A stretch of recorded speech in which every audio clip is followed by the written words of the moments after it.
Right. Uh,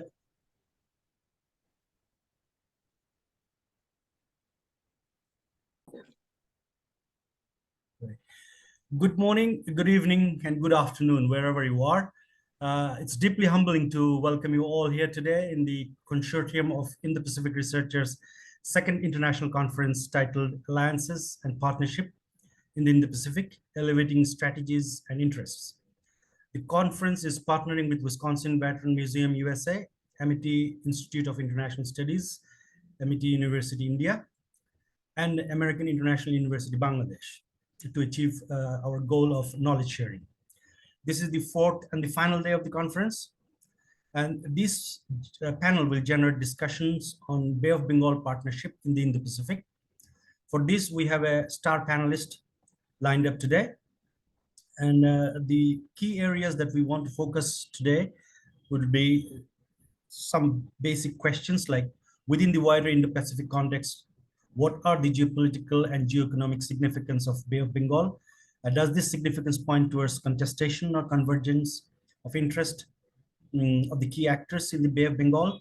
What will be the methods and process for the like-minded partners and alliances to work towards maintaining peace and stability in the Indo-Pacific region in general, and the Bay of Bengal in particular? And how should the small nations in the Bay of Bengal region chart the nature and scope of their strategic priorities and partnership with key players like the United States to maintain regional peace, stability, and prosperity? I'm joined today with Tanvir. He's a lecturer of Dhaka University, and I'd like to take the opportunity. I'd like to offer Tanvir to introduce our today's speakers. Over to you, Tanvir. Thank you. Good morning, good evening, and good afternoon to everyone. Let me first go from Dr. Indu Saxena. So, Dr. Saxena is a geopolitical security expert. She's a fellow and chief operating officer and leads the Consortium of Indo-Pacific researchers. Prior to this, she served as an acting director, deputy director, senior researcher, and the team lead at the Consortium. She has a PhD in political science. Her research is focused on international security, Indo-Pacific security, South Asia, and Southeast Asian region. Then we come to Riyadh Admiral retired Kazi Sarwar Hossain. He has served in the special forces of Bangladesh Navy for nearly 4 decades. Later, he had the experience of serving as Bangladesh's ambassador to the Maldives. He had worked with the Tactical Doctrine Command of the US Navy in 1996, while he was authoring multinational maritime operations doctrine for the NATO navies. Currently, he is serving as a faculty in Bangabandhu Sheikh Mohammed Maritime University and the University of Dhaka. Next speaker that we come up as a result of this is Professor Dr. Rasheduzzaman. He has been teaching at the Department of International Relations since 1998. He holds a bachelor and master's degree in international relations from the University of Dhaka. He also obtained a master's in security studies from University of Hull and a PhD in strategic studies from University of Retd in United Kingdom. 2009 to 11, Professor Zaman was an Alexander from hold postdoctoral research fellow at the University of Hereford in Denmark. Professor Zaman's work focuses on strategic and international security. Last but not the least, we come to Professor Riaz. He's a distinguished fellow of political science at Illinois State University and a non-resident senior fellow in the Atlantic Council and the president of the American Institute of Bangladesh Studies. He has served as a distinguished researcher at the Varieties of Democracy Institute at the University of Gothenburg in Sweden, and also public policy scholar at Wilson International Center for Scholars at Washington, D.C. His research interests include South Asian politics, political Islam, democratization, and politics. Over to you, Sajai. Because Speaker Dr. Saxena to start off this.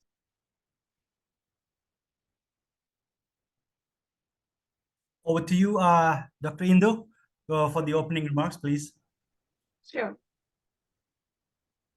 Thank you, Tanvir, for the kind introduction, and I'm very happy to share this dais with the distinguished panelists.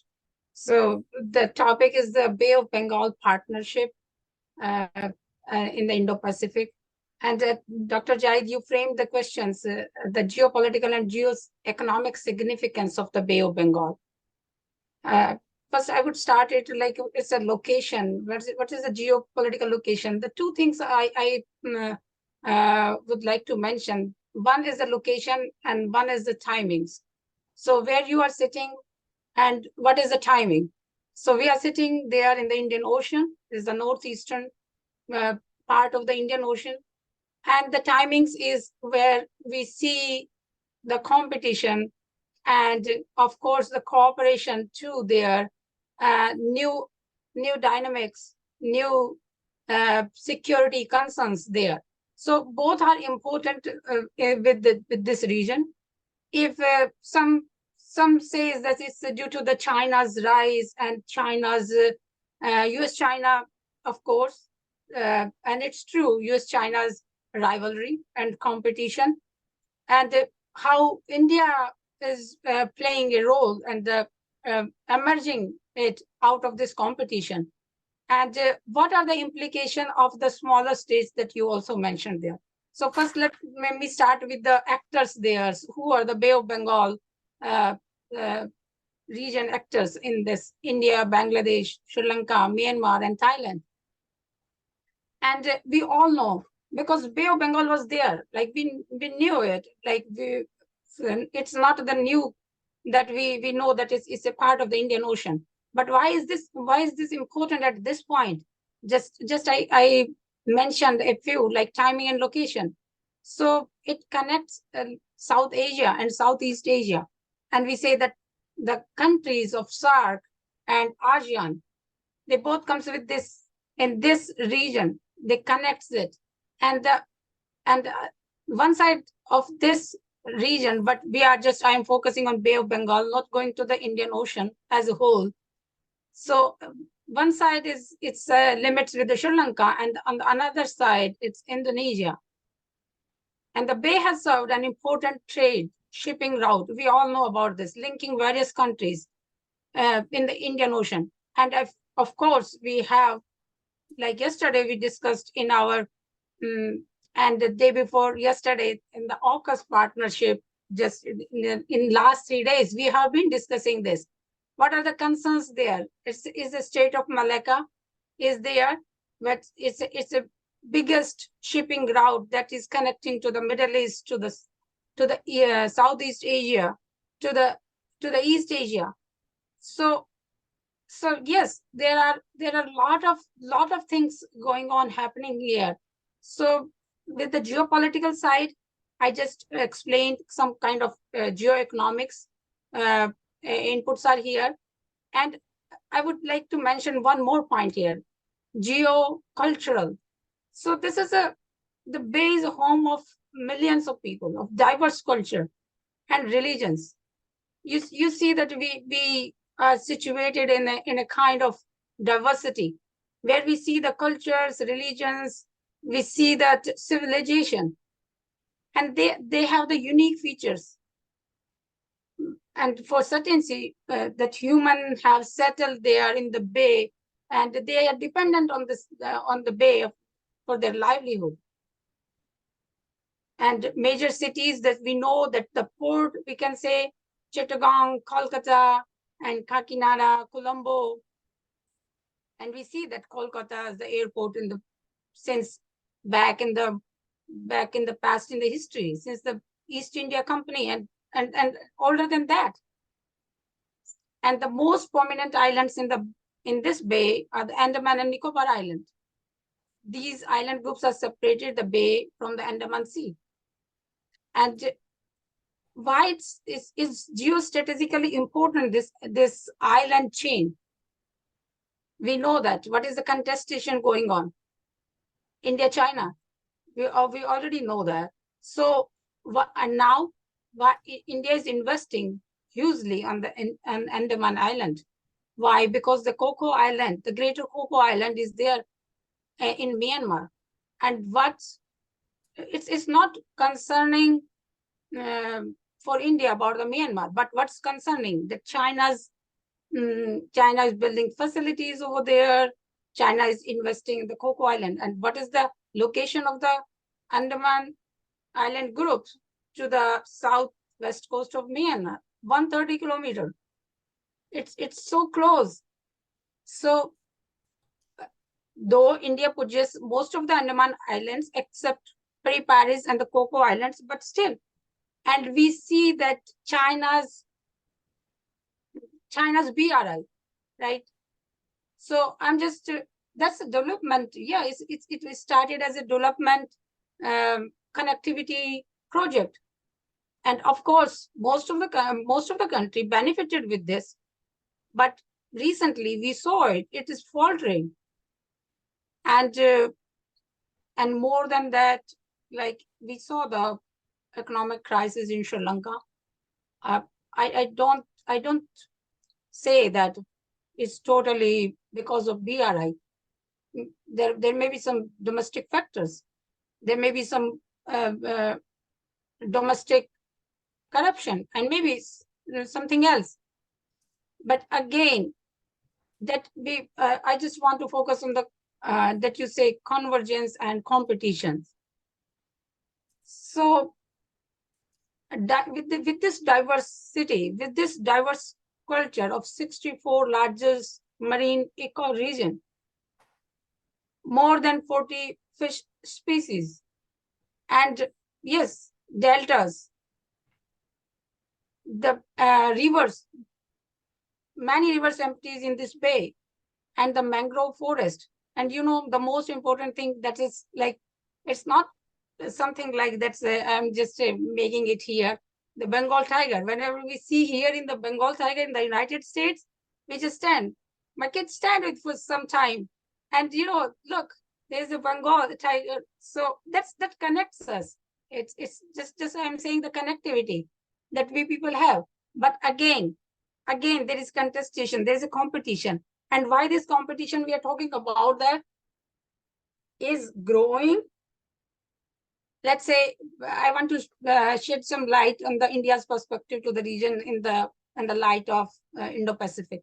So what is Indo-Pacific? Look, some of the countries or leaders, they are just not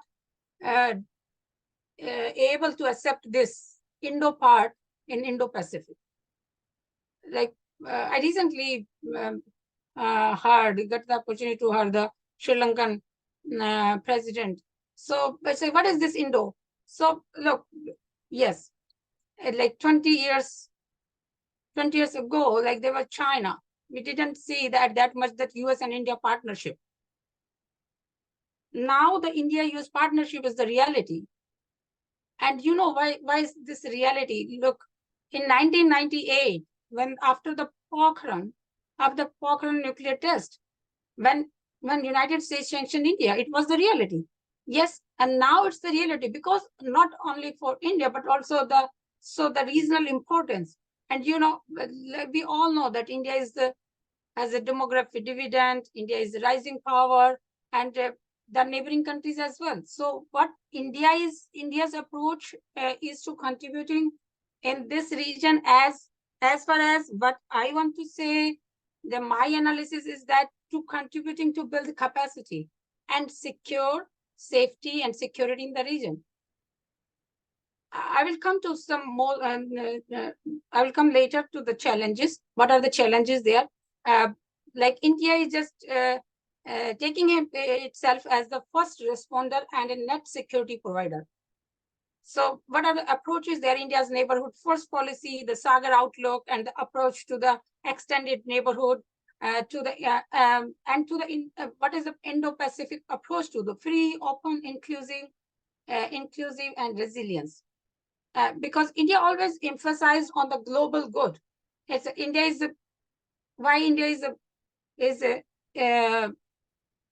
interested in non-military kind of collaboration, like the Quad, but not the AUKUS. And I contend that it's my argument. Just I want to say that no, India won't let itself to be a part of any military alliance at this point of time. And inside it, India's approach is respect the sovereign nation's right, territorial integrity, UN Charter, and the rule-based order. And we recently saw the India's G20 approach, one earth, one family, and that's the civilization. Vasudhaiva Kutumbakam is the civilization there. the cooperative development, voice of the global South, and of course, the extended neighborhood that I mentioned, that is, we saw that Bangladesh was invited in the G20 recently. And what India doesn't do, let me explain. So giving aid, supporting the neighboring countries, but no debt trap. Respects the sovereign rights that I mentioned earlier. Now, what is the contestation here? So China is the, yes, it's a reality. It's a reality. China is a reality. And what it says that we saw that India is expanding its capacity and diversifying its arms and arms dependency. And also with the Make in India and the self-reliant India. But it's not the threatening to the smaller state. It's not the threaten for the neighboring state, but for the national security. We saw the Doklam in 2017, and then 2020, the Galwan Valley, and still the Himalayan border is not calm. And now India is the vice chair of IORA, Indian Ocean Rim Association, from this 2023 to 2025, with Sri Lanka as a chair. Last week, there was a meeting of the Council of Ministers that addressed Foreign Minister Jaishankar. He addressed that meeting. And what was the theme there? That India respects the sovereignty of neighboring countries, and for the global good, for the collaboration, for the cooperative development. This extended neighborhood. These are all the Indian approaches there. And let me say it, in Indo-Pacific, US-India partnership is power pinnacle and the safeguard of rule of law and maritime order. And, again, let's say in Sri Lankan crisis, in economic crisis, India assisted, India supported Sri Lanka. They didn't even think to take the advantage. I saw that many newspapers just writing, we know that we have the information, but sometimes we don't have the right information. So if there is a crisis in the neighboring countries, what would you do? You need to help them to come out of that crisis, not to take the advantage of that situation. So that is the India's approach. And now again, let me go there again with the Bangladesh, that have the India-Bangladesh relation has been improving a lot since last 8-9 years. So Bangladesh has its own Indo-Pacific outlook, expanding its ties with the European partners.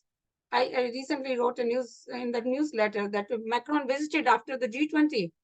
Macron visited to Dhaka, and the Sheikh Hasina's recent Europe visit to Global Gateway in 2023. So what is that? So the countries, the smaller countries also want to take the advantage of this Indo-Pacific or whatever the opportunity that region have. So rather than going in the competition, so let's do this in a cooperative and collaborative, but this is very naive. This is very ideal what I am saying, because some have the other interest. Some have other interest, and beyond that, beyond their region, they want more. So that is something that is the contestation point is going on. And look, we know that it's a US-China competition. Always the United States, like we saw the Yang Yi, foreign minister was here in the last week, met Secretary Blinken, and hopefully in the President Biden and Xi's meeting going to happen maybe in the November, in this month, in the APEC summit. But again, they said the United States don't were in the conflict, but there is a competition there, because US has to save its interest in the region. And recently, I don't want to go into the India-Bangladesh relation, but still, because Bangladesh is the important actor player in this Bay of Bengal. And recently, like when we started this conference on November 1st, three major three projects of connectivity, energy, and infrastructure projects India and Bangladesh. They started in Bangladesh with the assistance of India, and now the rail link, I think that is Akura Agartala cross border rail link that will connect India's northeast to the Bangladesh. Recently, India started a ferry service from to Sri Lanka. So that is all about the connectivity and investment. And on that occasion, when Bangladesh, when they were just inaugurating these 3 projects, Bangladesh has the Bangladesh government has its vision of advanced, prosperous, and smart Bangladesh by 2041. So these are every country wants to take the benefit of this. And of course, I argue here that there is no threatening for this from the India side to the smaller countries here. Yes, of course, we discussed in our US IOR region panel that what the panelist Sana was saying, that Pakistan has its own concerns. Pakistan has its security concerns from India. So what I wanted to make it there. Yes. So the smaller country thinks that these are the big countries, these are the big players, and how the smaller countries can save their interests. But what I suggest that India, Pakistan should also come forward, at least do something to get this benefit of this whole concept, because this is the situation. This is the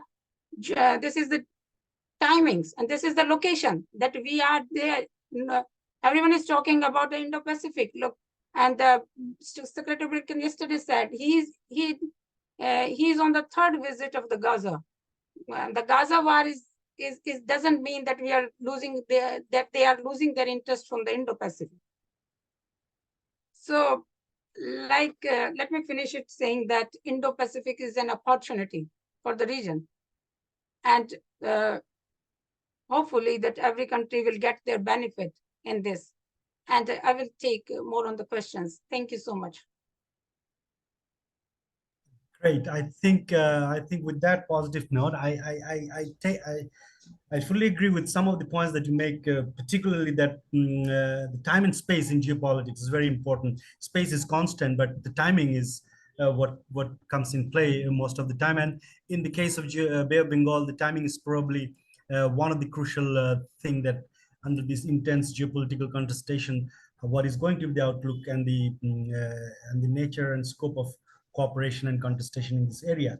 I also find that the central to the argument of what you are saying in the relationship between the small nations and regional power is how those small countries can maintain their strategic autonomy in decision making, and also not only from external engagement but also for the internal thinkings or internal matters.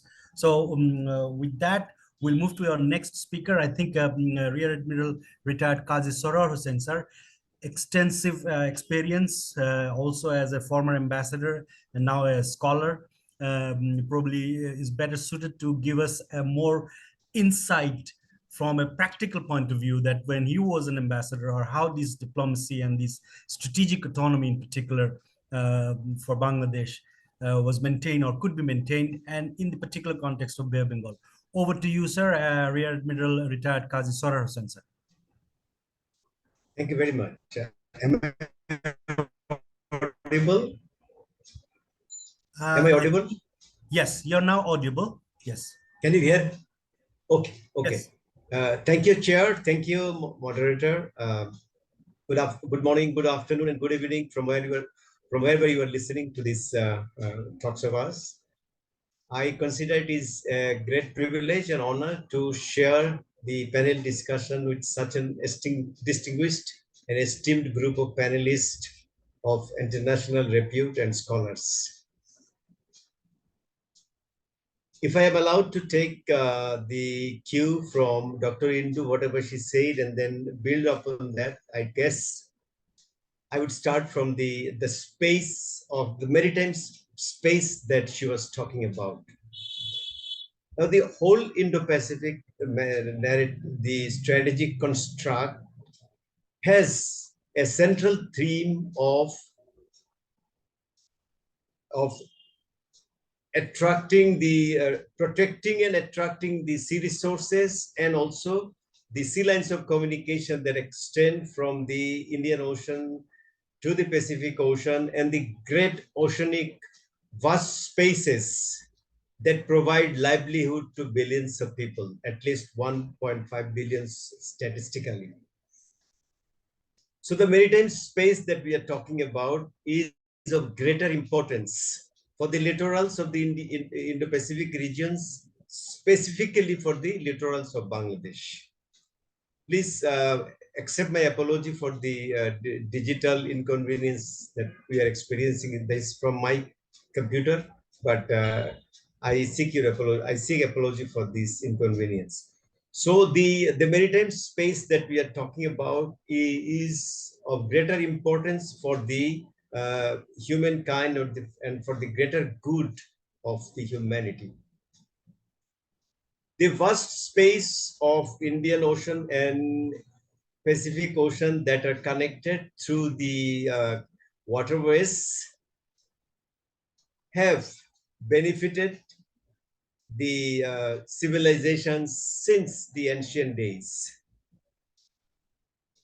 If you have a cursory look at the origin of the concept of Indo-Pacific strategy, as it was conceived by the previous Japanese Premier Shinzo Abe, he talked about the confluence of two seas. That is the confluence of the two great oceans and its connecting waterways. The sea lines of communication that stretches these two oceanic space and the value of goods, that the critical goods that it carries through this oceanic space are of importance for the littoral countries and also for the regional and extra-regional powers. That is why we see greater intensification of geostrategic competition and also cooperations in the Indo-Pacific region. This maritime space and its importance at the same time revalidate and reattest the great sea power theory of Mahan, where he asserted that the sea power would allow the greatness to the nationhood for their maritime commerce and also for the economy. If I can put it statistically, to understand the significance of the Indian Ocean and its vast oceanic space, it would be apt to say that 44% of the world water surface are in the Indo-Pacific region, and 62% of the global GDP are generated in the waters of the Indian Ocean. 55% of the containerized traffic that flows through the globe are transported through the Indo-Pacific region, and 55% of the container traffic travels through the vast spaces of the Indo-Pacific region, out of which 70% of the global energy traffic flows through the vast oceanic space of Indo-Pacific region. So these statistics gives an importance that can be attached to the oceanic space and its connectivity. This brings me to another important issue of the connectivity that is established between the Indo-Pacific region through Malacca Strait and also through the South China Sea. Connectivity between these two oceans offer greater opportunity of maritime trade and the sea lines of communication. Bangladesh, being in the center of this connectivity, fits the strategic dynamics very aptly. Bangladesh, the Bay of Bengal, specifically connects Indian Ocean and Pacific Ocean through the Malacca Strait and also through the South China Sea. Sea lines of communication that allow the strategic and the critical goods, especially the energy resources that travels through the Indo-Pacific region, are of greater importance for the global common goods. If you look at the Bay of Bengal from the space, if you look at the world map, you will see the Indian Ocean being in the middle in the center of center of the earth as a middle bay, and Bay of Bengal is at the center of the Indian Ocean. The Bay of Bengal is host 25% of the world energy resources that travels from the Gulf to the Far Eastern countries, and 55% of the container traffic passes through Bay of Bengal to and from Western world to the East Asian countries. So Bay of Bengal serve as a great connectivity between East and West and ensure the flow of goods for the economic prosperity and the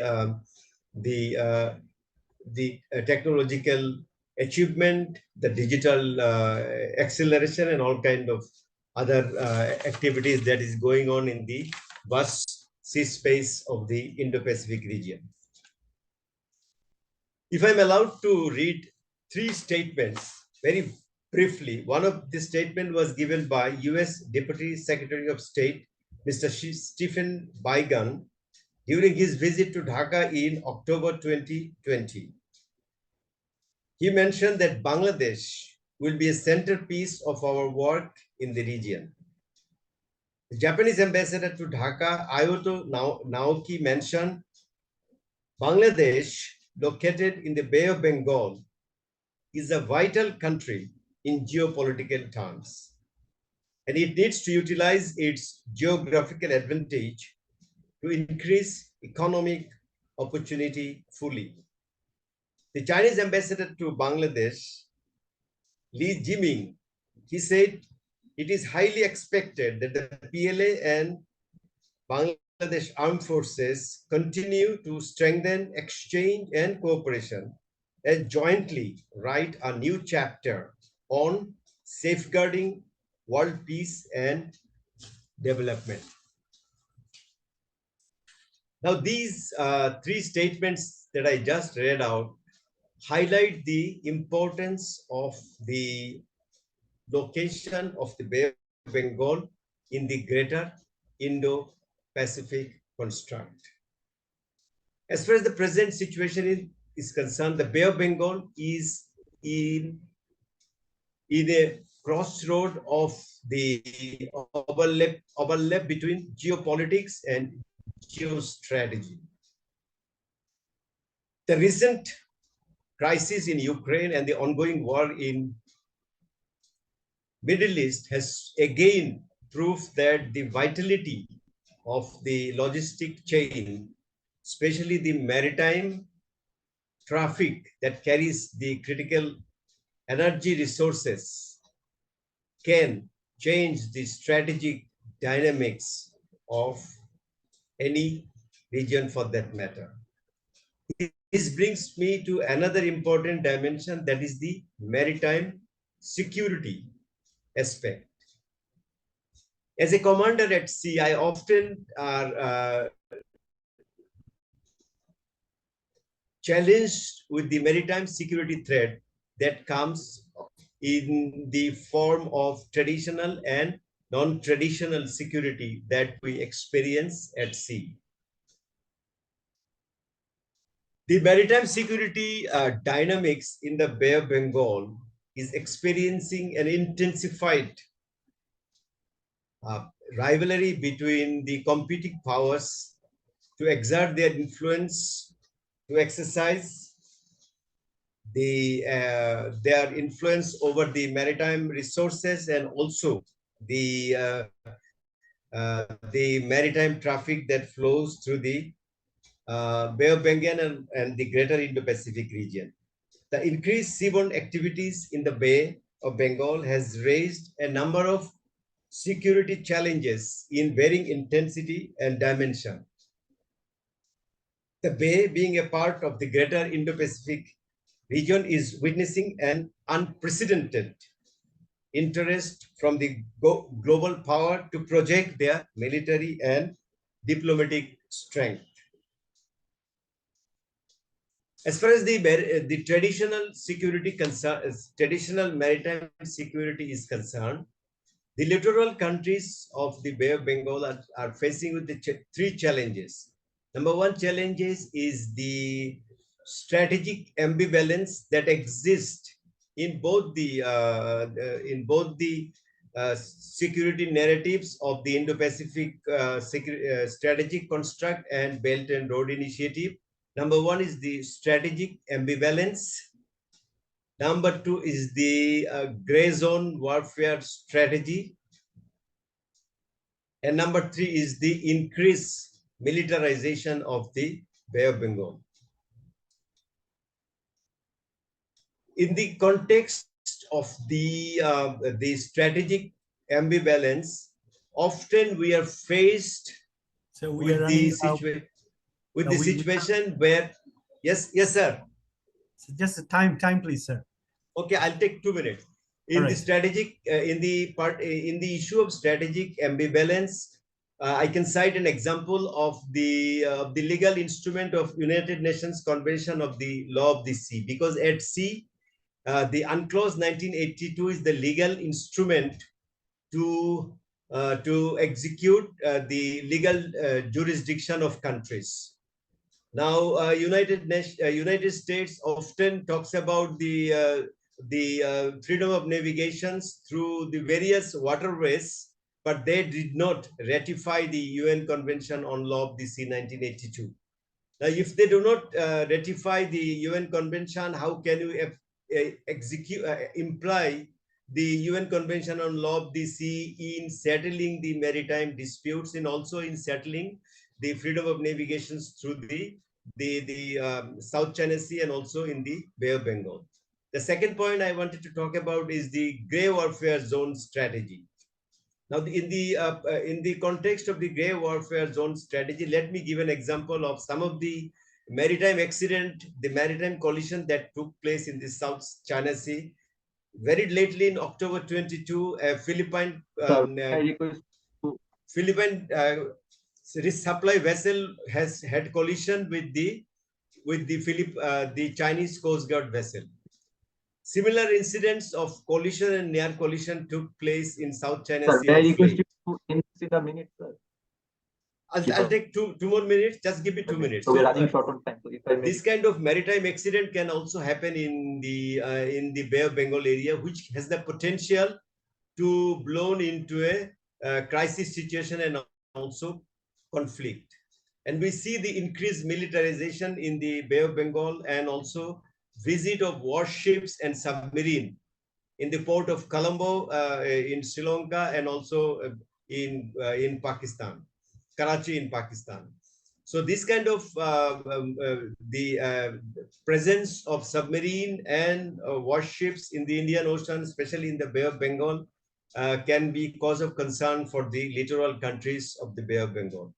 So from the gray zone warfare strategy flows the increased militarization of the Bay of Bengal. We see the naval exercises, joint naval exercises are being conducted regularly in the waters of Bay of Bengal by the Indo-Pacific strategic countries and also by the Chinese PLA Navy operations. The tremendous expansion of Indian Navy and also PLA Navy and developing the blue water navy for India and China also raised the flag for rapid militarization in the Bay of Bengal. I'll stop here with just a word of the smaller countries like Bangladesh. Our aspiration in the Bay of Bengal and Indo-Pacific region is to ensure the rule-based order and inclusiveness, not being a choice of not being to put into have a binary choice between one or other. We want a peaceful, rule-based Indo-Pacific, which is inclusive in nature. I will stop here, and I will appreciate and be glad to answer any queries and clarifications during the Q&A session. Thank you. I'm sorry again for overshooting the time. Thank you so much to Rear Admiral Kazi sir for providing us a very detailed and factual analysis of these positions. Indo-Pacific is seeing, as we talk about the confluence of both oceans, we're also seeing a concurrent convergence of geoeconomics and geopolitics that is happening across the region. So in order to talk on those particular issues, may I now request Professor Dr. Rasheduzzaman to deliberate on this. Sir, you have the floor. Thank you very much, Tanvir. Dr. Zahid, as I have already sent you a message, if you allow me, I have a slide to share. So if you make me the co-host, or at least Dr. Indu, if you make me the co-host, I can use the slides. You can share it, sir. You can start it, sir. It's already there. The option is there. Screen share. Go to screen share, sir. Yep.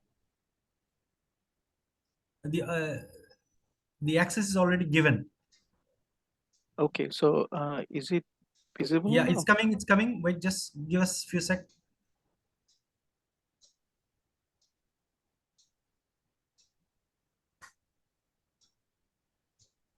All right, we got you. We can see your slides, sir. Okay, so right. again, thank you very much to the organizers for inviting me this evening to speak on the Bay of Bengal region, which, as my previous speakers have already pointed out, is an extremely important region. So what I will do over the next 15 minutes, again, if Tanvir permits me, is to go through the importance of the Bay of Bengal region, number one. Number two, try to show you that geopolitical thinking centering around the region is not a new phenomena. This has been going on for quite some time now. But again, taking a cue from what Dr. Indu has already pointed out, that there is also a culture element which is very, very important, which needs to be taken into consideration when we talk about the Bay of Bengal region. And lastly, again, taking a cue from Rear Admiral Sarwar sir, I'll be talking briefly about what Bay of Bengal ultimately means for Bangladesh. So I start off with three important quotations. Number one is, in geopolitics, the past never dies and there is no modern world. Again, that is something which I'll be discussing during the course of my presentation. And number two, ships are all right. It is the men in them. So we have to be very careful. We talk about navies, we talk about ships as if they have a mind on their own, but we often forget that the political leadership which holds these instruments and uses them as a part of their foreign policy, this needs to be taken into consideration. And lastly, since we are talking about the future, I like to use an American baseball coach, a legendary American baseball coach, Yogi Berra, who pointed out that prediction is difficult, particularly about the future. So as we speak, we really do not know what is going to happen, except perhaps that we are all going to die eventually and we have to pay taxes. So we start off with the Bay of Bengal Bay of Bengal region. I argue that the Indian Ocean is a vast body of water, 20% of the world's surface and third in size behind the Pacific and the Atlantic. Indian Ocean is often referred to as the Great Middle Bay due to its location. The Bay of Bengal, the world's largest bay, measuring about 2.17 million, this square kilometer can be seen as the central bay within the Great Middle Bay. So the Bay of Bengal is right in the middle of the Indian Ocean, which again is seen as the Great Middle Bay. While definitions differ, the bay is characterized as a triangular basin spanning west to east between Sri Lanka, Bangladesh, and Malaysia. So this is what the Bay of Bengal really looks like when we talk about the Bay of Bengal. So please note again, look at the triangular shape, which has again already been discussed by my previous speakers. So we start off here in the West Sri Lanka. We have Bangladesh, which is at the apex of the triangle, and then again we have Malaysia. We also have littorals like Thailand, Myanmar, and of course India over here. So this is how the Bay of Bengal looks like. But then again, I would like to change the whole thing upside down, and I would want you to think, this is very, very important. Einstein pointed out that imagination is more important than knowledge. So imagination is something, again, we need to understand when we look at geopolitics. So look at the map, if we turn it upside down, and of course, suddenly you see here you have Bangladesh, and you have this tremendous opportunity which awaits Bangladesh. This is something we often forget when we talk about Bangladesh's foreign policy, and I'll be coming to that in a moment. But I would like the audience to take this particular view into consideration and think of what opportunities the Bay of Bengal ultimately offers for us. And of course, again, what we have been discussing so far is that the Bay of Bengal has profoundly shaped the people of the region of the Bay and its littorals. And it was a trading ship rather than a warship coming over the horizon, which epitomized this influence. Again, this is something. Sorry? Excuse me, can I see the map, the fifth slide again, please? I'm sorry, apologies for the interruption. So I've just turned the map upside down. Okay. That is it. We'll Okay. talk about it later. Okay, so so the Bay of Bengal has profoundly shaped the history of the people of the Bay and its littorals, and it was a trading ship rather than a warship coming over the horizon, which epitomized this influence. Again, ladies and gentlemen, unlike the Mediterranean, which has been a perpetual naval battleground, unlike the Pacific and the Atlantic, the Bay of the Indian Ocean has been very different. And this is what I argue, that unlike its massive cousins, the Pacific and the Atlantic, and the perpetual battlefield of the Mediterranean, the Indian Ocean generally, and the Bay of Bengal in particular, has been primarily a zone of trade. And the engine that drove trade through the long centuries of the age of sail was Mother Nature, the monsoon winds, and the powerful and the perpetual winds that drove the ships, coupled with equatorial currents. So as if the Bay of Bengal was made for trade. And that is why, again, it is very, very important that we try to understand the cultural aspect of the Bay of Bengal. And that is why I have taken the liberty of quoting this particularly famous 20th century Bengali poet Jivanananda Das and his very famous poem Bonalata Sen, where he says that 1,000 years have been roaming the world's pathways from Ceylon to Malay in the darkness of nights across oceans. Much have I traveled in the grey universe of Bimbisara Ashoka. Yes, I was there deeper in the darkness of Vidarbha metropolis, a weary soul, life's waves all around foaming at the crest, a moment or two of peace she gave me in Nator's Bonalata Sen. Just note that when Jivanananda Das was writing his very famous poem, which I think more or less every Bengali knows by heart, just think again, the triangle which I have pointed out to you. So here he starts off from Sri Lanka, he travels across the Bay of Bengal, he moves into the Malay Peninsula. So as if when we talk about the Bay of Bengal, when we read poems like Jivanananda Das's famous poetry, it is as if that the geopolitics of which we are discussing today, the cultural aspect of the Bay of Bengal which we are discussing today, it seems that our poets, our writers have.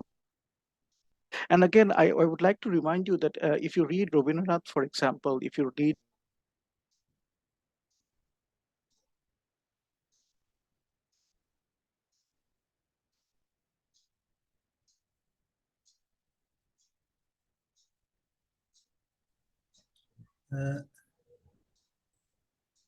have we lost sound? Tanvir, have we lost sound? Sir, I have lost our sound. and exercise its appetite for trade as well. What began as spice trade soon expanded as the Portuguese consolidated their headstand in the region, with England, France, and the Netherlands not far behind. As we all know, the big winner as the 18th century ended was Great Britain. As a result, much of the history of the 19th century in the Bay of Bengal is Britain's, and the Indian Ocean became a sort of a British lake.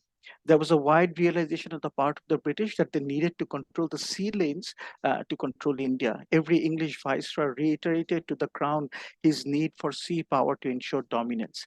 And for nearly 190 years, or at least 130 years, 60 years, there was no one who could really challenge the British. There were sporadic challenges coming from France and to some degree from the Dutch. You have the great German SMS Emden, which like a comet which blazed through the Indian Ocean, but ultimately it really could not do anything because the British were able to overcome all the challenges through a system of bases, alliances, trading agreements, and new advances in technology. Now, this is again something which I want to discuss as far as this particular presentation is concerned. We tend to talk about Bay of Bengal and its geopolitical importance as if this is a recent phenomenon. This has been happening over the last 10, 15 years or so. But I argue that contrary to our this perception that the geopolitics of the Bay of Bengal and the Indian Ocean has become an important thing, there were people in in the 1930s and 40s, and particularly in the 1940s, who were arguing, who were writing eloquently about the geopolitical importance of the Indian Ocean and what it meant, and they were talking about the struggle, the competition which we are seeing today, India versus China, for example, United States, the Western power playing it out in the Bay of Bengal. These ideas were already discussed, and these ideas were set out. And of course, there were people who were telling others that, look, you need to take this into consideration. And that is why I want to mention about Sir Olaf Cowray and the Brains Trust. This was a group of men who came together, sort of like a think tank. Sir Olaf Cowray was the foreign secretary to the government of India in the 1940s. And of course, he and others, they started thinking about the geopolitics of the region. So they saw the Malay archipelago as a part of India's outer ring of buffers. Concerns were raised about what a resurgent China. Now, please remember, ladies and gentlemen, we are talking about the 1940s. China at that time was raked by a civil war. No one really took China as a contender. But here you have a group of men sitting in New Delhi who were talking about what it means about a resurgent China for India's defense. So this is futuristic threat assessment at its best. And to meet this threat, they argued for bases in Annam, that is today's Vietnam, and in the Philippines. Historical lessons were derived from Japanese occupation of Singapore, and the magnificent Cam Ranh Bay in Vietnam was to remain in the hands of a friendly power to India or to a power without naval ambition.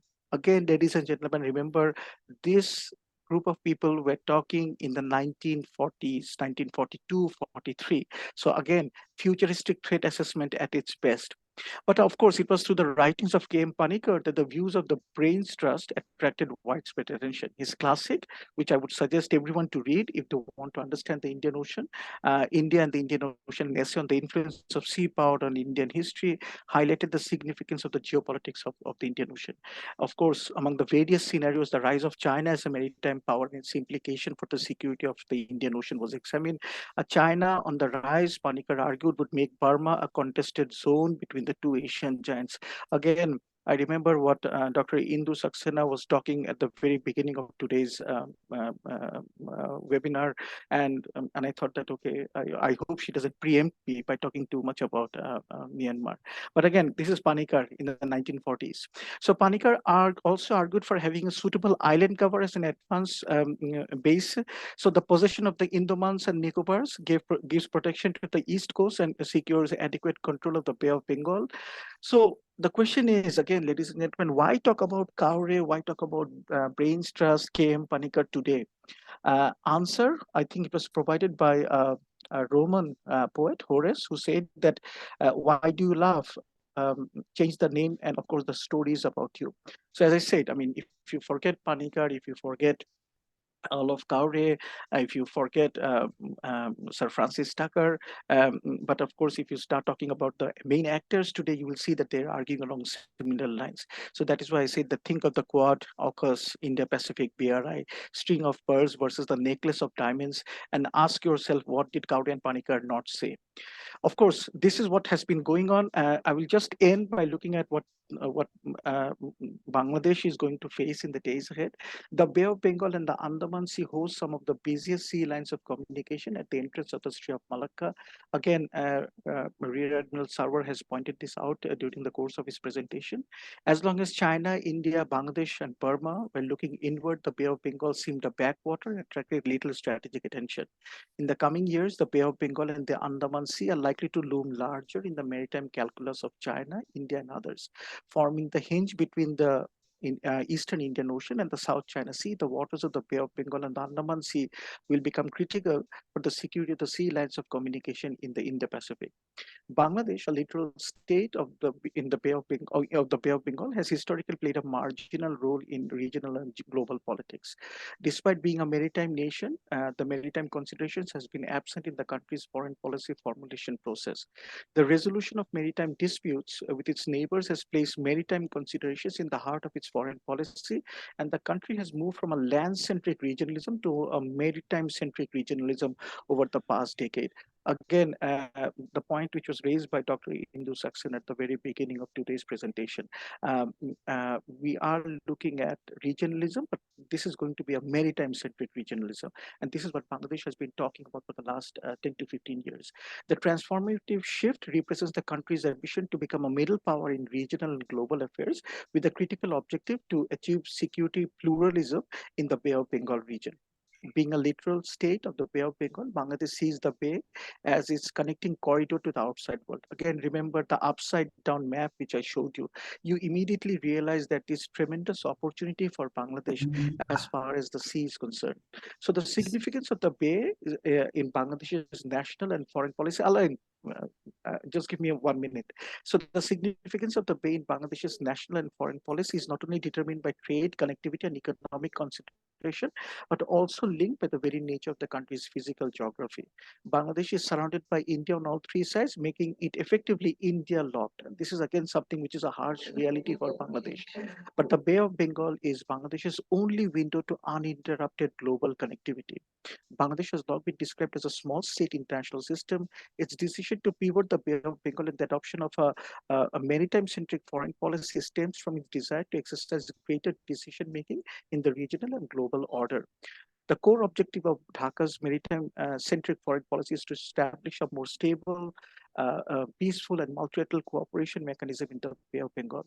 There exists the opportunity to take on the role of a norm entrepreneur in identifying an agenda and then setting rules of conduct, which include institutional establishment and legal frameworks.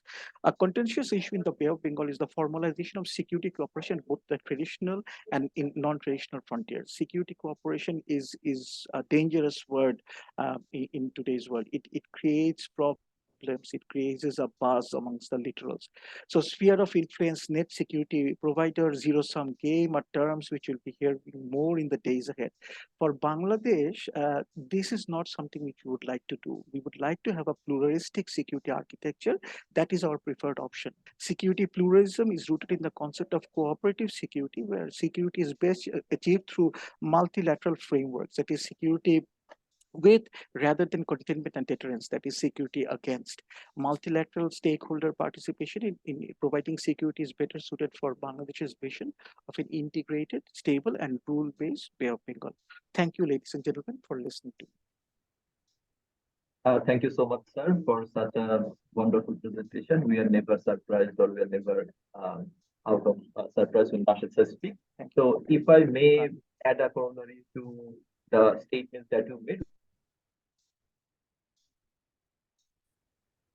the periods of the Cholas, and also how the exchange of syncretic religious strains occurred with Buddhist schools of excellences here in Bengal and in South India, and that of the Indonesian archipelago. So without further ado, may I now request Professor Riaz to give his deliberations. Sir, you have the floor.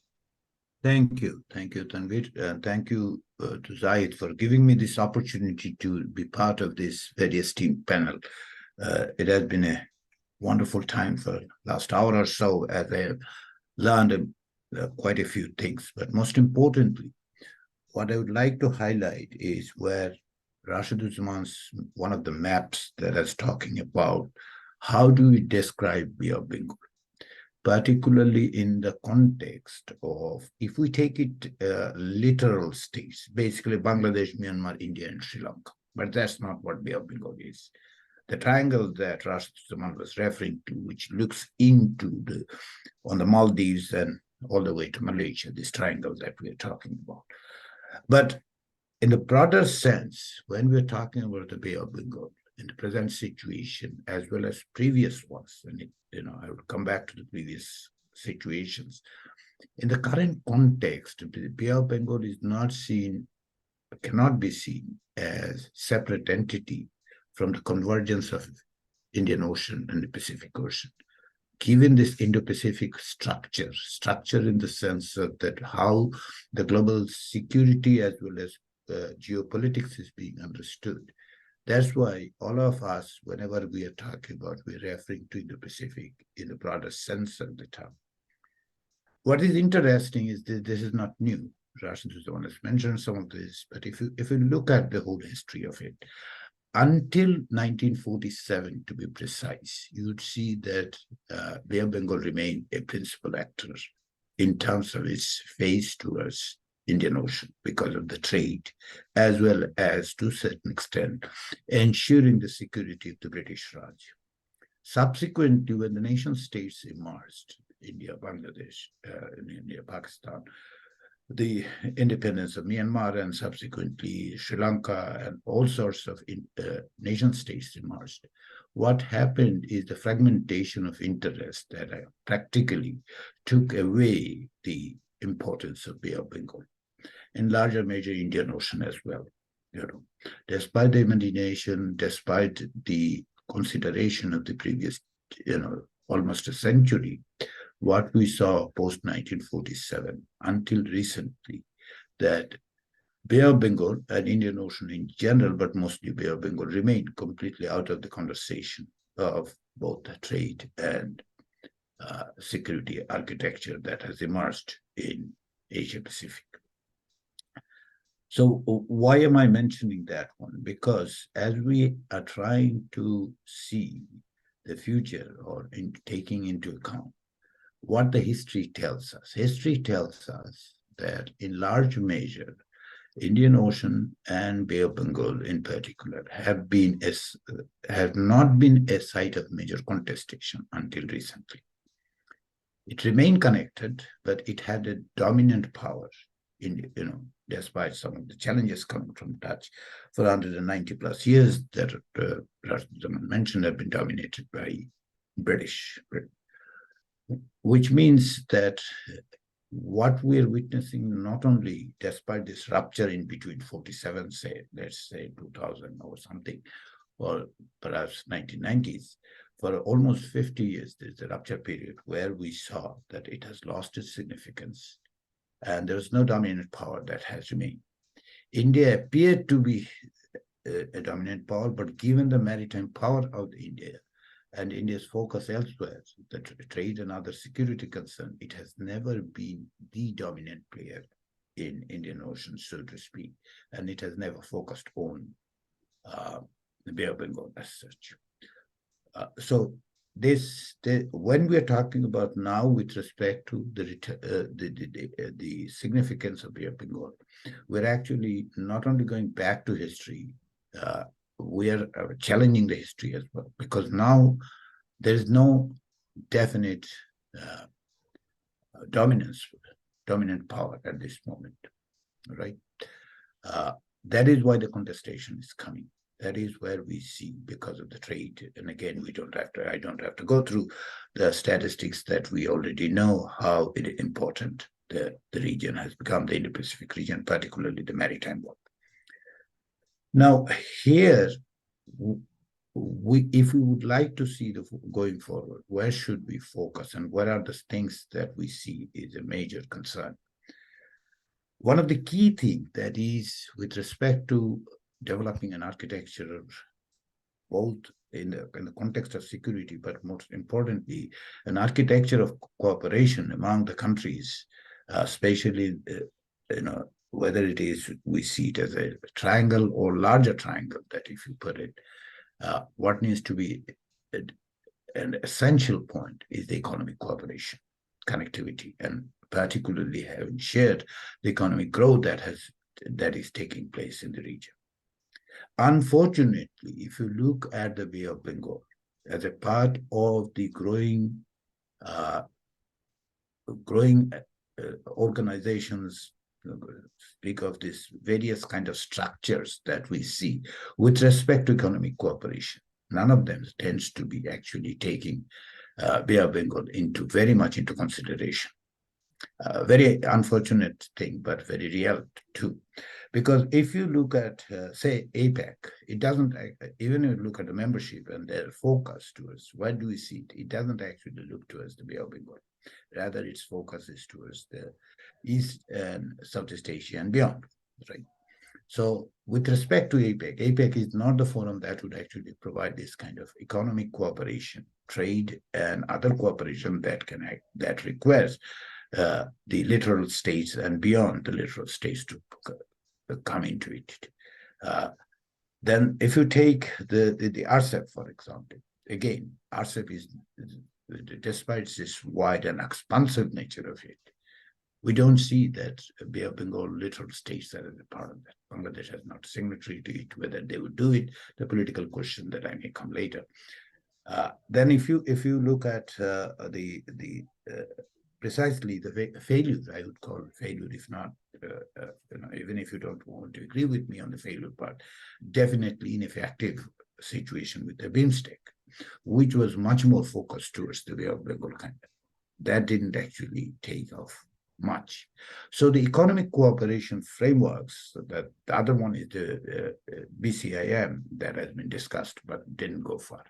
So where do we see this? The point that I'm trying to make, that despite the fact that we keep on talking about the significance and importance, economic importance of the Bay of Bengal, there hasn't been any institutional structure of cooperation, economic cooperation, trade cooperation, even free trade has not emerged. That's why increasing beyond this economic cooperation, increasingly the conversation actually moved towards the security aspect of it. Because everyone, those who are using the Bay of Bengal, seems to be taking this as a part of their larger security concerns, whether it is energy security or something else. They are actually seeing it as from the security lens much more than seeing that as connectivity and cooperation among the littoral state and beyond the littoral state, and that becoming part of the other economic organization or economic structures that are created for cooperation. That is where this whole thing seems to be, to me, it seems to be missing in our conversation, or at least the dominant conversation, despite the lip service that economy is the central economy is the central. Why economy remains the central to me, again, is if you look at this country with the enormous potential, like Bangladesh or Myanmar, for example, what prompted them? What actually prompts them to have not this kind of cooperation? That is where the security elements are coming, the strategic elements are coming in. Because of the whether we would see this means the Bay of Bengal, as a part of the free and open Indo-Pacific. If it turns out to be that, geographically it cannot be stopped. In terms of idea, in terms of thinking that whether we would see this part of what is being talked about as a free and open Indo-Pacific, if that becomes a part of it, that would compel Bangladesh, or for that matter, Myanmar, or for that matter, Sri Lanka, to be part of this different architecture that would emerge. Now, is that a question of binary of choosing one or the other? Or is it the multiplicity or plurality that we are talking about? That cannot be completely isolated from the central argument that how do you see both domestic politics as well as alignment with respect to the ideological issues.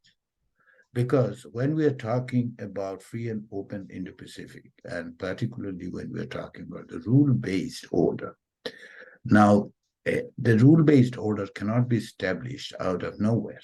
On the one hand, where I'm going to respect rule-based order in Indo-Pacific, especially in the maritime question, but I'm not going to have any kind of respect and an understanding of the rule-based global order that dictates the other elements, whether it is from the war in Gaza or, for that matter, war in Ukraine. These are not separated in that sense, because what happens is this overarching the global order that you are talking about. Does it require reform? Yes, it requires reform. But does it require to be completely taken down and challenged and completely replaced with something else? That remains a very contestation. That remains the fundamental element of this contestation. So despite the fact that we're talking about the Bay of Bengal and we're talking about the connectivity, which is absolutely necessary, but how do you create a connectivity? Within which kind of structure do you create a connectivity between Bangladesh, Myanmar, Sri Lanka, and others with different kinds of idea of the rule-based global order? Can you do that one? And how do you do that one? There are ways of cooperation. That is, it is not necessarily a way of always contestation is the only way I'm suggesting. What I'm saying is this, instead of trying to see that it is precisely a security and strategic issue, until and unless the cooperation starts at some level, at some architecture, in some kind of structure that would enable these countries to work, mostly looking at the Bay of Bengal and taking advantage of it. Rasheduzzaman has mentioned about Bangladesh being landlocked, basically India locked, and its focus on Bay of Bengal. This is something that 2 years ago in a conference in Dhaka, Bay of Bengal, conversation that when I was looking at Indo-Bangladesh relationship, my point was this, that the very notion, the mindset that Bangladesh has, that it needs to be, given the geography, call it a tyranny of geography or however you put it, that it has to be looked towards India because it is pretty much locked by India. Rather, Bangladesh's window, I called it a door, that there is a door that has opened up. Now here, let me go back to the first presentation by Dr. Indu Saxena. Timing matters, because the geographic space is not going to go away, right? What would go away is the time. How do you create that structure within this contesting powers, both global and regional, India being. So there are, it doesn't mean that there is no cooperation. If you look at the various kinds of things, including the Indian Ocean Ring organizations that have emerged, Quad in some ways creates that kind of understanding and creates the structural elements of cooperation. Then we have AUKUS, AUKUS, that we have seen. But with respect to all these things, how the literal state, and with particularly since, given that it is in some ways taking place in Bangladesh as well, given the growing importance of Bangladesh, where does Bangladesh fit into this? Bangladesh can fit into it, but that only if it takes in the sense that its openness is there. They have to call it low-caste, call it something. But the mindset that needs to be changed is that Bangladesh's foreign policy needs to be driven by the maritime and economic cooperation with those. Now, how do you have that cooperation with a different kind of political structure? And particularly, as I said, on the one hand is this the global rule-based order, whether you challenge it, whether you are, on the one hand, you are challenging it, and on the other hand, you are actually trying to operate within that remains very, difficult, if not pretty much ambivalent. You are calling it, Russian has called it the ambivalence. I guess Sarwar mentioned about the ambivalence, because the ambivalence is there. Without this structural element, without this framework of understanding that has completely remained missing in the conversation. Strategic interest of the global powers and regional powers notwithstanding, where is the initiative from the literal states to actually cooperate? If you look at the connectivity, we talk about the connectivity, there is some infrastructural development that we have seen between India and Bangladesh. Many of them remain questionable, but the point is that whether that connectivity is actually producing a long-lasting economic cooperation within a certain structure that can thrive on its own, the absence of, pretty much absence of any kind of structural cooperation. It seems to me that it becomes destiny of these countries. I know saying destiny in a conversation of strategy and politics is somewhat pretty much a blasphemy, so to speak, but then let me make that blasphemy, if I may. that it is without that kind of structure, which is absent, it becomes destined. We can expect the smaller countries like Sri Lanka, Myanmar, Bangladesh can actually take a leap. I'm not that optimistic in that regard, that without that structure it can be. That's why it is being pulled in different direction at this point, spatially. The pluralistic one that we are witnessing, hearing, is expected, that it would actually give more opportunities and more leeway and leverages to the smaller countries if they remain. But understandably, even the larger contestation with the global outrage is very much unlikely at this point. Thank you. All right, sir.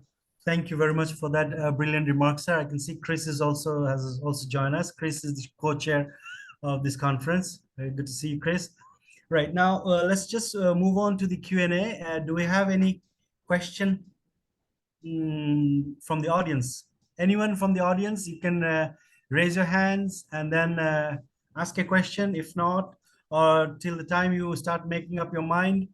I can see around 19 people are in this session. Yes, Tanvir, go ahead with your question, please. Right, I have questions for all the panelists, so I'm guessing I'll take some time. So asking apologies before that. Thank you for such a wonderful presentation that you've provided. So to quote Robert Kaplan, Indian Ocean region is more than just a stimulating geography.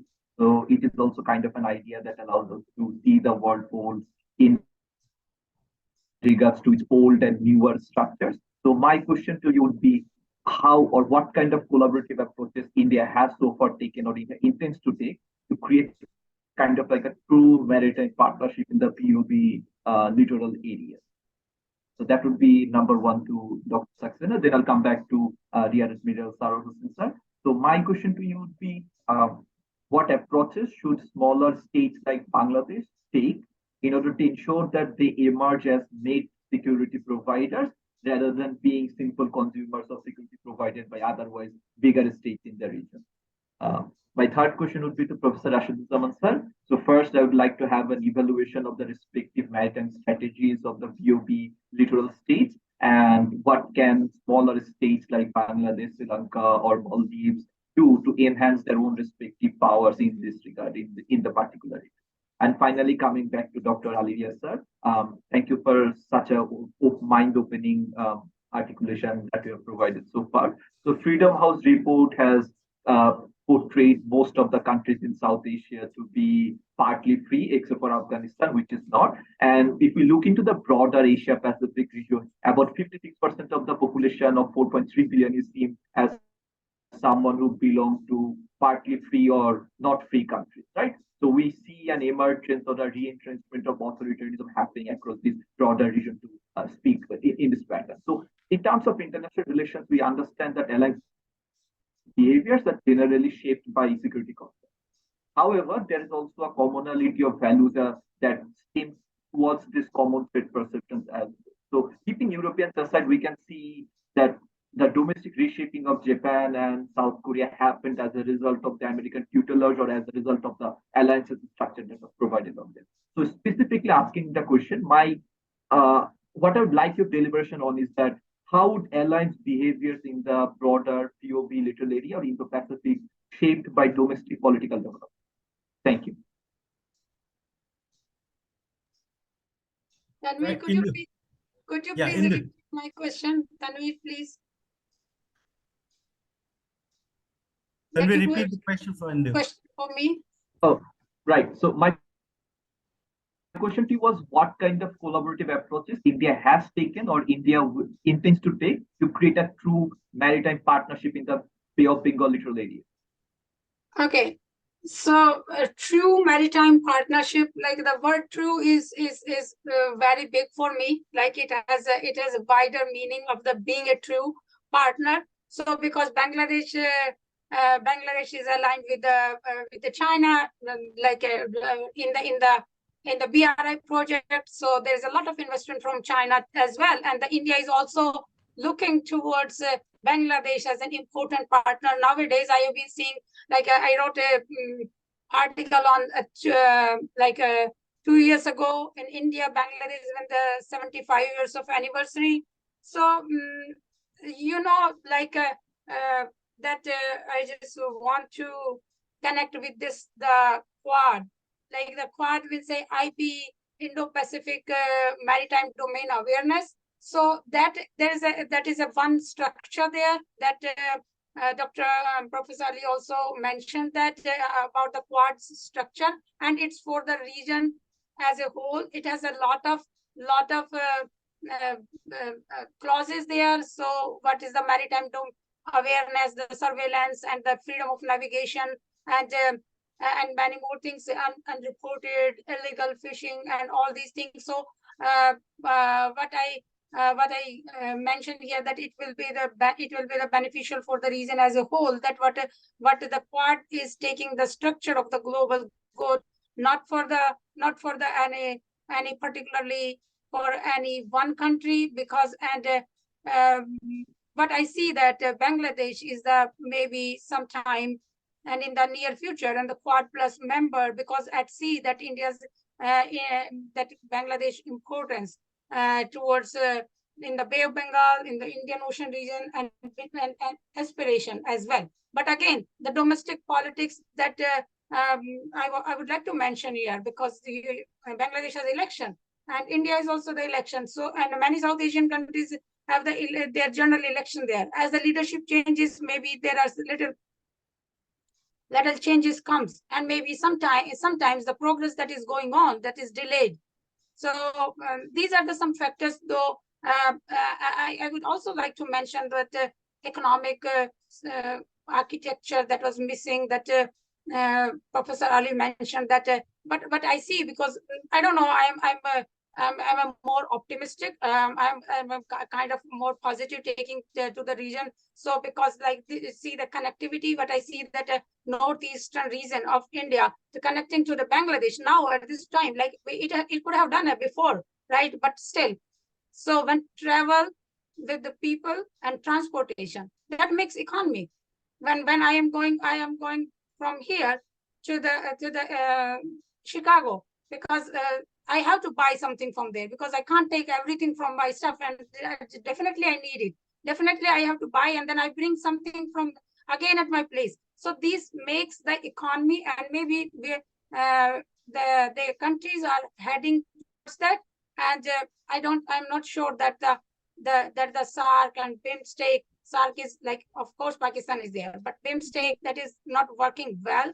But another kind of economic, because they every country has their own interest. Like India is not in the part of the RCEP, and but it's a part of Indo-Pacific Economic Framework. So that is my a mixed type of answer. So looking forward to this all progress that's coming ahead. Thank you. Thank you. The Sarwar says. Okay, yeah, thank you. Okay, thank you for your questions. Now let me dissect your queries into two fronts, especially the economic issues, and then I will talk about the security issues, the traditional and non-traditional security issues.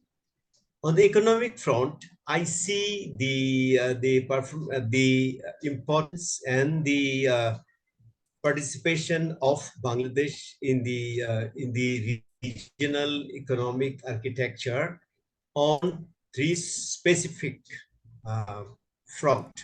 Number one is the smart issues that Bangladesh can contribute. Would be the one of the index would be the human resource capabilities that Bangladesh has, the choice, especially the younger population at within the age group of 15 to 20 years, which constitute about the 30 to 40% of demographic dividend and the human resource capital that Bangladesh can provide. The second thing I want to highlight about the centrality of the location of Bangladesh, the space, as Dr. Indu has talked about, is the connectivity hub that Bangladesh can provide to the regional maritime trade per se. When I say about the connectivity hub, Bangladesh and Bay of Bengal connect the two security and economic associations of ASEAN and SAARC. That also complement the India's look east and act east policy, and at the same time China's southeast policy, and also Japan's Asia-Africa growth corridor, which passes through the waters of the Bay of Bengal and also the littorals, all the periphery of Bangladesh. So that place Bangladesh in a situation of being the connectivity hub of the region, and the connectivity between South Asia and South Asia and Southeast and Southeast Asia per se. So that brings me to the issue of the security challenges, the traditional and non-traditional security arena. Bangladesh in the non-traditional security threat that emanates from the regions of Indo-Pacific strategic construct are mainly the piracy in the realm of the Bay of Bengal in the Indian Ocean region, number one. Number two, the disaster management and the climate change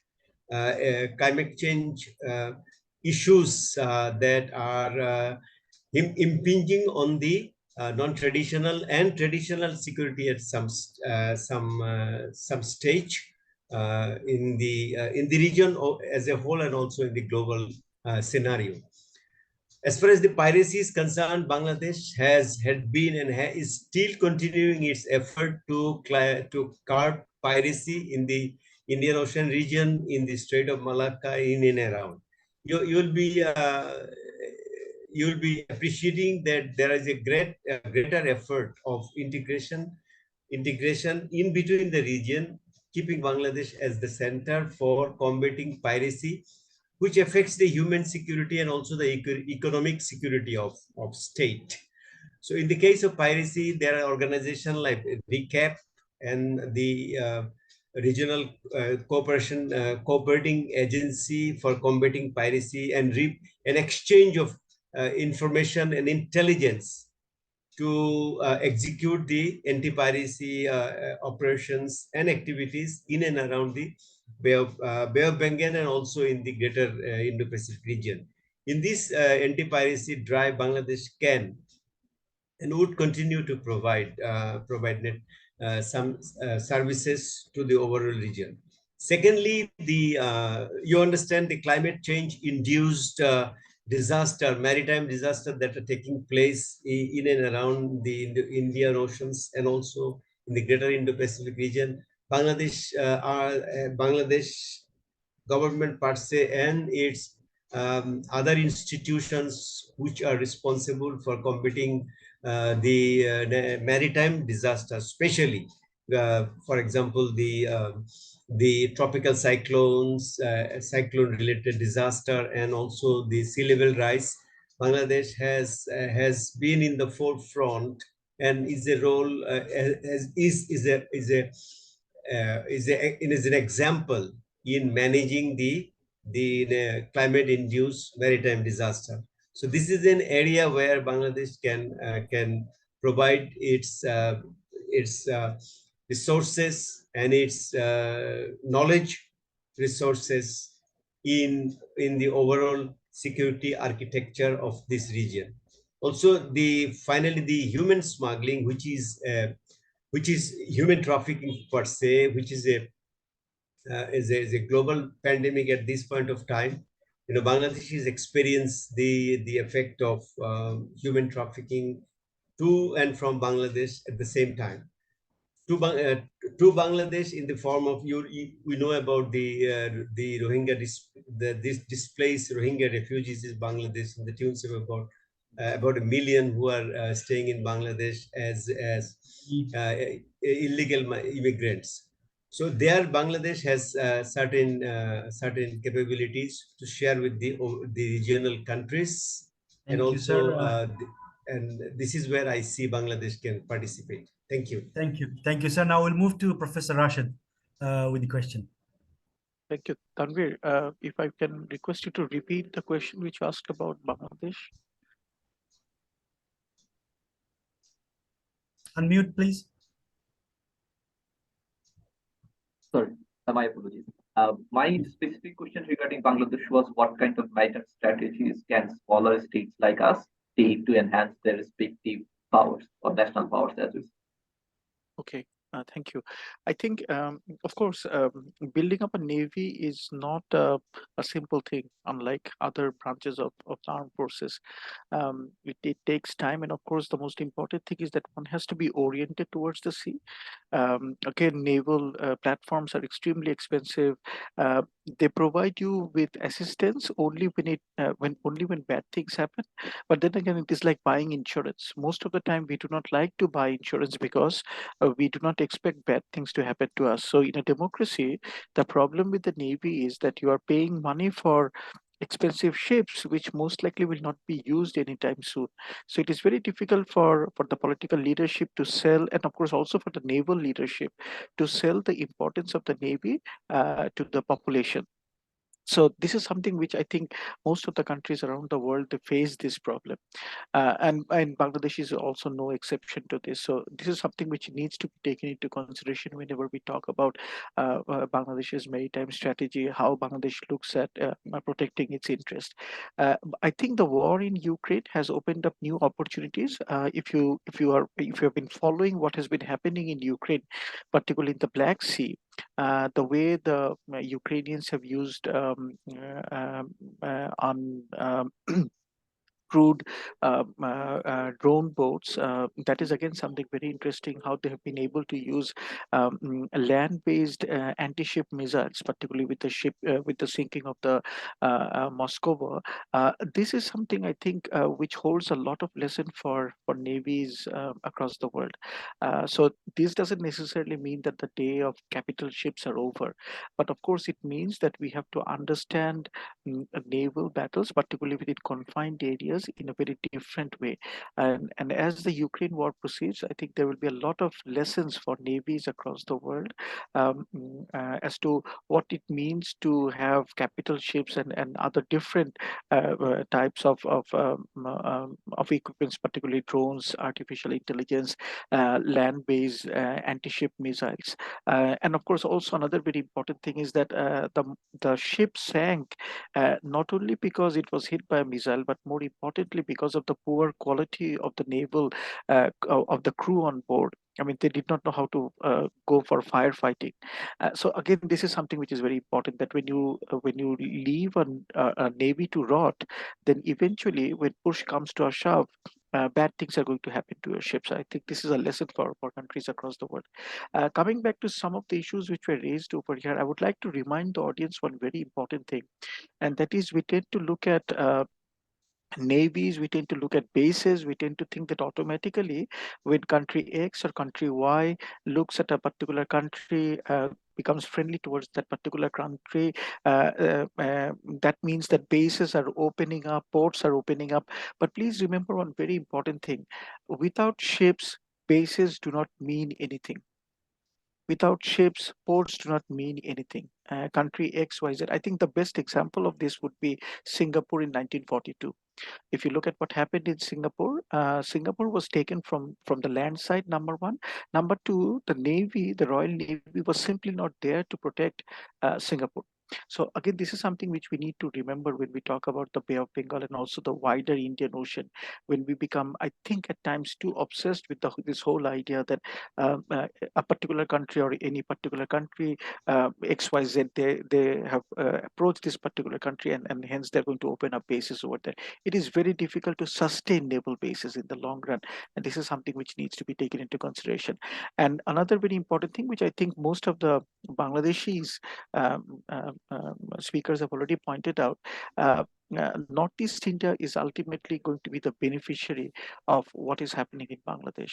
If you look at the bridge, for example, if you look at the rail connectivity, for example, I think this is going to open up tremendous opportunities. Again, what Dr. Saxena was pointing out, that if I want to visit a particular area, then if I pass through that area, then of course some economic benefit comes to that area.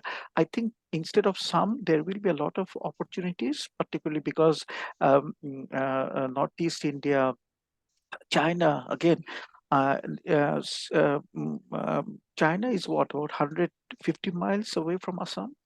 So again, this is something where you have tremendous opportunity, and I think Bangladesh has rightfully tapped into this. It will take some time to bring this, I think, on board, and of course there are a lot of political what ifs which are out there. But still, in the long run, I think this has been a pragmatic step as far as Bangladesh is concerned. And again, I'm not someone who is an Anglophile, but I would like to remind the audience over here that if you look at the 1905 partition of Bengal, this is again something which Curzon highlighted during his push for the 1905 partition. He said that we can use Eastern Bengal and Assam to ultimately enter into China, which is a landlocked market because it is so far away from the sea. And we can enter this area. I think today the leaders in our part of the world, particularly in Bangladesh, they have looked at this.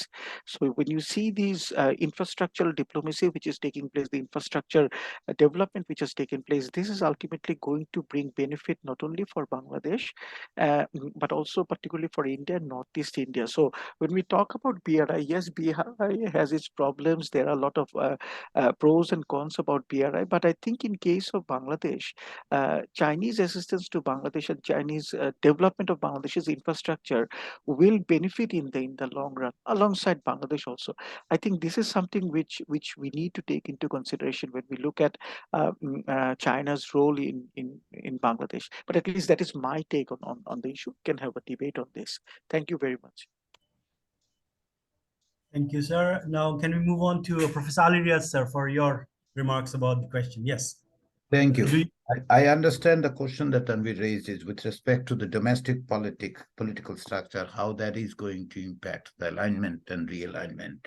Or definitely 2 points are here. Number one is when we are talking about rule-based order, are we simply talking about rule-based order on the sea, or is it as an overall understanding of the governance and your policy structure?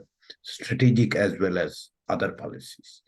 I see that one as the challenge because that is where the central point of rule-based order comes into play with respect to the domestic politics. You simply cannot demand that there would be a rule-based policy, the rule-based order outside on sea in Bay of Bengal and Indo-Pacific.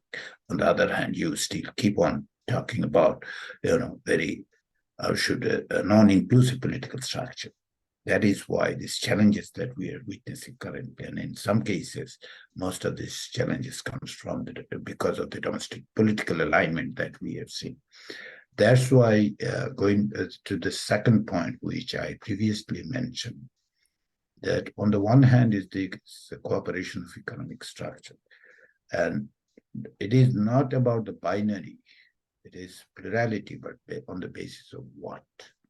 Even the plurality requires that you are premised on certain understanding, right? The plurality itself, the notion of plurality of choices, strategic choices, means what? Unless you actually gets into that, the plurality means that these are my options right there. Based on certain things, our alignments, there are one thing is to work with someone, the other thing is to align with someone. this alignment is in large measure is dependent on the ideological and the political structure where comes the domestic political elements to it. So what you are saying with respect to Asia, particularly, that what we saw that according to Freedom House, the large number of them are not free. That's why if you as a provocative statement, let me put it this way, is that which actually is precluding a larger cooperation between these countries. We don't know. I mean, I don't have an answer to it, and we don't have data to suggest otherwise. Excuse me. But can we simply ignore that this various kinds of what we described as architecture of cooperation, which remains absent vis-a-vis the Bay of Bengal and its interaction with the larger Indo-Pacific? Is it because of this domestic compulsion?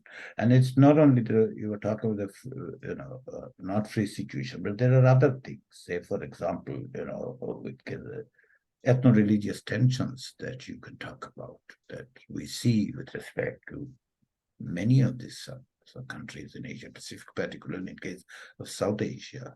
The countries that we are talking about, whether we are talking about Myanmar included, I mean, in my concept, South Asia includes Myanmar. So Myanmar, Bangladesh, or for that matter, India, particularly Northeast, if you look at those kind of situations, what do we see? Sri Lanka, we know everyone.